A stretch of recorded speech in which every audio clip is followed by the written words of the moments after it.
Hindi napigilan ni Kim Chiu na maiyak habang nagsasalita tungkol sa pag-move on, kapag nawala ang isang taong minamahal. Sabi ni Kim, naniniwala siyang anumang pangyayari sa buhay ng isang tao ay itinakdang mangyari. Naglabas ng kanyang saloobin si Kim sa Especially For You segment ng It's Showtime ngayong Valentine's Day, February 14, 2024, Miyerkules. Ang searcher ay si Fe, isang babaeng pinagtaksilan noon ng asawa para sa ibang babae. Nagkahiwalay sila, pero nagkabalikan matapos ang 7 taon.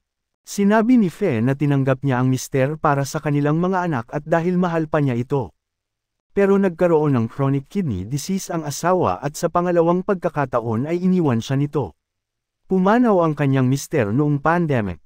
Naniniwala si Fe na kaya nagkahiwalay sila noong unang beses ay para maging matibay siya sa pangalawang beses na paglisan ng asawa.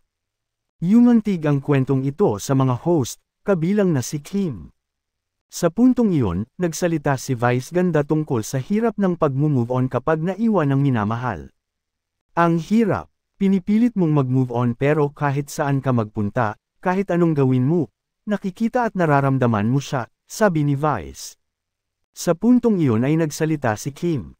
Bakas ang bigat sa dibdib ni Kim habang nagsasalita kaya bigla na lamang siyang naiyak. Binanggit ni Kim na mas magiging madali ang pag-move on kapag tinanggap ng tao na ang anumang pangyayari sa ating buhay ay nakatakdang mangyayari. Sabi ni Kim, tsaka lahat ng nangyayari sa buhay natin, di naman yun by chance or by accident.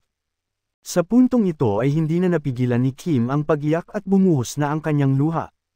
Lahat naman ng nangyayari sa buhay natin is written.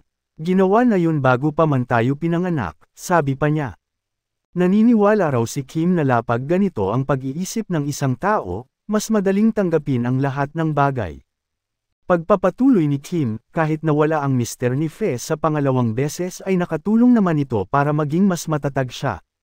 Paliwanag ni Kim, so, parang lahat ng nangyayari sa bawat tao, like si Mommy Fe, hindi naman nangyari ang paghihiwalay nila by accident. Sadyang itinadhana yun and then binalik sa kanya, and then tinanggal uli sa kanya, and that made her strong. Pagsegunda ni Vice kay Kim, and hopefully ma-realize natin yun kung bakit yun nangyari. Eventually, ma-realize nating lahat. May mga mapagmasid na netizens na nakapansin sa pag-iyak ni Kim dahil sa usaping moving on. Ang iba, nagkomento ukol sa recent breakup ni Kim sa kasintahang si Sian Lim. Noong December 23, 2023 ay kinumpirma ni na Kim at Sian ang kanilang paghihiwalay matapos ang di mamatay na isyong hiwalay na sila.